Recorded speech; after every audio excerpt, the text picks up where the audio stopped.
लात गिरल न भात घोटाइल, माघ में देह उघारन होई, अलग बिलग झगड़ा झंझट के इहो एगो कारण होई, अलग बिलग झगड़ा झंझट।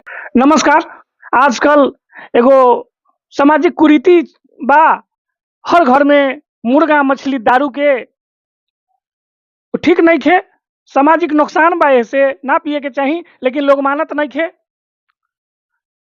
पिए करके देखबो, पी के आई केहू के गरियादी, वही जगह अपना बाप माए बाल बच्चा मेहरारू चिन्हाता, लेकिन दोसर ना चिन्हाता। तो सुनल जाए कविता कि जेकरा घर में मुर्गा मछली मदिरा के रोज पारन होई, अलग बिलग झगड़ा झंझट के ई हो एगो कारण होई, अलग बिलग झगड़ा झंझट के ई हो एगो कारण होई।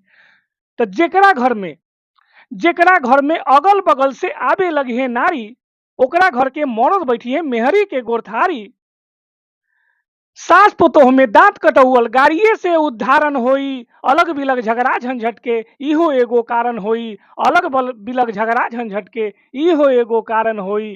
तो जेकरा घर में ससुरारी के लोग करी मलिकाना, बाप बेटा भौजाई माई अलग बनई है खाना, पड़ल रही पर केहू न पूछी, घर में धइल बहारन होई, अलग बिलग झगड़ा झंझट के इहो एगो कारण होई, अलग बिलग झगड़ा झंझट के इहो एगो कारण होई। तो जेकरा घर में घर भर जो पढ़ल लिखल हो जाई है, मतलब पढ़ल लिखल कम पढ़ल हवा, वो बुझेला कि हम सबसे ज्यादा पढ़ल हैं, आ केहू के मानी ना। तो जेकरा घर में घर भर जे पढ़ल लिखल हो जाई है, कई साल ले एको जानी एक में नाही खई है, हार न केहू केहू से मानी, हार न केहू केहू से मानी, झगड़ा रोज जुझारन होई, अलग बिलग झगड़ा झंझट के ई हो एगो कारण होई, अलग बिलग झगड़ा झंझट के ई हो एगो कारण होई। तो जेकरा घर में बाहर के लोगन से राय लियाला, ओकरा घर से दुख दरिद्र जिंदगी भर न जाला। फाउंडेशन के धान रोपाई, पैया पट पर झारन होई, अलग बिलग झगड़ा झंझट के ई हो एगो कारण होई, अलग बिलग झगड़ा झंझट के ई हो एगो कारण होई।